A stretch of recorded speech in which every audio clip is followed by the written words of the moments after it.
green cafe. Kasi ang sugar po niya is stevia at meron po siyang ashitaba. At ang isa pa niyang ingredients po yung Ganoderma extracts. Alam niyo po yung kabote na sobrang napaka-nutritious tsaka maganda. Mushroom po siya, pero ibang mushroom po. Tsaka sobrang ganda niya. At ang ating choco, ganun din po, stevia din po yung sweetener niya. Tapos meron po siyang magandang combination ng yung hindi po siya nakakataas din ng blood sugar at nakakatulong din po sa memorya. Kaya dumigay ako. Dumigay. Mapis yung ano yung parang choke. Ay, parang choke. Yung may spray na yan. Mamaya po na isa-isa. At ito po ang ating barley juice. Sino po ang nakakaalam ng barley? Alam niyo po yung barley. Ayan, may barley siya, pero may kasama wheatgrass. Kung napaka-atikman ng barley, yung pangit lasa, aboy, ang gusto, lasa ng sobrang sarap. Kaya nga, pinalay ko pinapa-order. Yung sarap na kanina, tikman ko yung kape. Tapos, meron din po siyang goji berry. Kaya ang sarap ng flavor niya pag natikman nyo. Tapos, ang sweetener din po natin ay stevia. So, napapansin nyo po, puro healthy po yung products. At ito po ang ating flagship. Ito po ang bestseller natin sa lahat ng 24 Alkaline C. Sino pong nakainom na ng 24 Alkaline C? Yes. Ito yung sobrang ganda na sa akin lang ngayon may order ako papunta pala 140 boxes.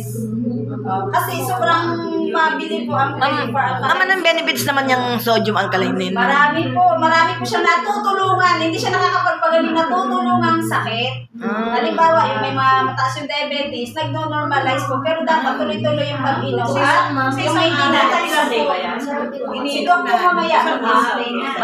Basic dosage po natin ay everyday, 2 capsules 3 times a day. Pag wala kayo 2 capsules. Pag may sakit, may dosage po. Walang pwede po sa inyo, 2 capsules 3 times a day. At marami pa po yan, matutulungan din flyers po tayo niyan, ha? Pag ilan natin ang mga 3 times dapat po. Kasi, after 8 hours, napa-flush out na po siya sa katawan. Dapat meron pa ulit na iinumin para ma-maintain po. Yes, ma'am. Paano yan, ma'am? Nagagamot ako ng, ano yun? Wala po problema pag may gamot. Uunahin niyo po siya inumin sa umaga before meals. 30 minutes before meals.